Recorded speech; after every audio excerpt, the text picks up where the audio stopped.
आज मैं आपको एक कहानी कहती हूँ। हमारा एक मुहावरा है, जैसा खाए अन्न वैसा होए मन। और इसी पे आधारित है कि एक साधु बाबा थे और वो साधु बाबा जो है गंगा जी में डुबकी लगाई और साथ ही साथ उनको विचार आया कि अरे भाई, ये सब लोग गंगा जी में अपने पाप छोड़ जाते हैं, तो आखिर इतने पाप को गंगा जी कहाँ ले जाती हैं और क्या करती हैं, इससे मालूम पड़े इस गंगा जी से।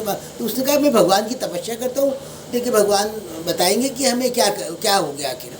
उसने खूब तपस्या की ब्रह्मा की और ब्रह्मदेव प्रसन्न हुए, ब्रह्मदेव प्रकट हुए और उसने पूछा कि भगवान आप बताइए कि गंगा जी में इतना पाप जाता है फिर भी गंगा जी पवित्र क्यों है। अब गंगा जी के पास जैसे ही पहुँचे, पवित्र गंगा जी प्रकट हुई। गंगा जी ने कहा कि मैं तो अपना पानी जो है सब समुद्र में छोड़ देती हूँ। वो सब समुद्र देवता के पास गए, समुद्र देवता प्रकट हुए।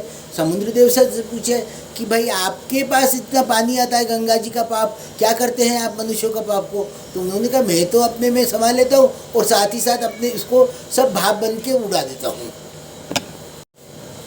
समुद्र देवता ने बताया बादल के पास चला जाता है, अब आकाश में चला जाता है। अब हम बादल के पास गए, वो साधु और देवता, और उन्होंने बादल से पूछा कि बादल भाई ये बताओ कि आपके पास इतना पाप आता है समुद्र से पानी के बाष्प के रूप में, तो आप उसको क्या करते हैं। मैं तो तब तो आप पापी हो गए।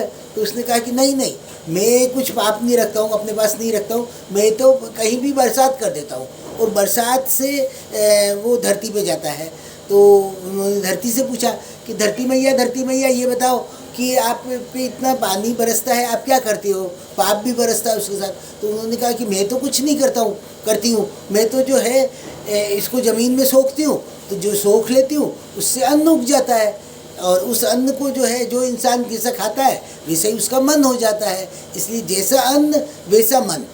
और इस कहानी से हमको एक और शिक्षा मिलती है कि पानी का चक्र, जिसको कि वैज्ञानिक रूप से हम समझ सकते हैं। और आप सब ने देखा, ये एक मेरी बच्ची की कहानी है जिसको मैंने आपको कही है।